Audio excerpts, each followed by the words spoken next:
to the 27th Hayley-Roxanna Crafts Quick Crochet video, where I share information, hints and tips on one area of crochet in a short video. In this video, I am focusing on how to do bead stitches. Bead stitch can be a bit of a yarnery eater of a stitch, but it gives this lovely, neat, textured stitch. Bead stitch is made up of two elements, a treble crochet in UK terms or a double crochet in US terms that acts as the backbone of the stitch, and the wrapping of yarn around the treble crochet to create the bead effect. Bead stitches are the width of 2 stitches. Bead stitch can be abbreviated to BST. But as usual, I would advise you to check the pattern notes before starting a project to confirm the abbreviation the designer has used. As I am right-handed, these instructions are intended for right-handed crocheters. However, if you are a left-handed crocheter, you could use me as a mirror image so you reverse the hand positions and orientation. I'm using some DK yarn and a 4.5mm hook to demonstrate with, but the process is the same regardless of yarn weight and hook size. So I've got some rows of treble crochets, if you're using the UK terms, or the double crochets in US terms, and I now want to do a bead stitch on this row.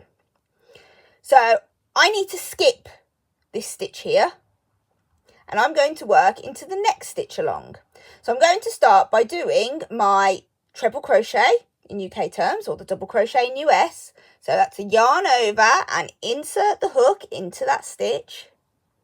Yarn over, pull through. Yarn over, pull through 2 loops, and yarn over, pull through the remaining 2 loops. Just like so.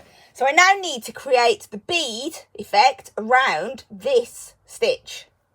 So to do that, I'm going to do a yarn over, and then I'm going to insert my hook from front to back around this stitch, around the post of the stitch.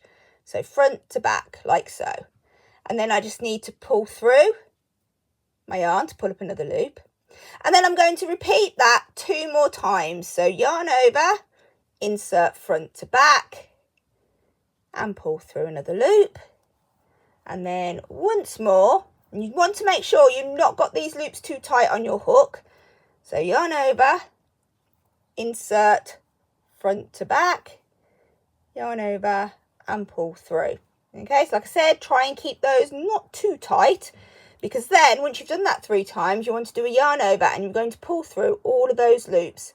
You may just need to wiggle your hook a little bit as you go, and I always try to have the hook pointing down, there we go, as you go. So I keep my hook pointed that way rather than having it up like that where it can catch the stitches.